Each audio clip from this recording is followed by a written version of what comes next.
Subscribe to our channel by clicking the subscribe button. Click the bell button and enjoy the latest uploads from our channel. बिस्मिल्लाहिर्रहमानिर्रहीम, अस्सलाम वालेकुम। आज हम बना रहे हैं कस्तूरी दूध। उसके लिए चाहिए दूध 1 गिलास।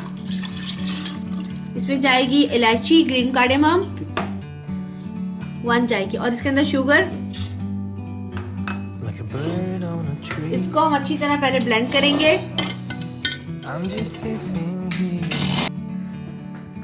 अब इसमें डालेंगे हम बादाम, आलमंड्स और साथ ही ये है ज़ाफ़रान और दूध को मिक्स करके रखा हुआ था, तो ये जाएगा इसके अंदर।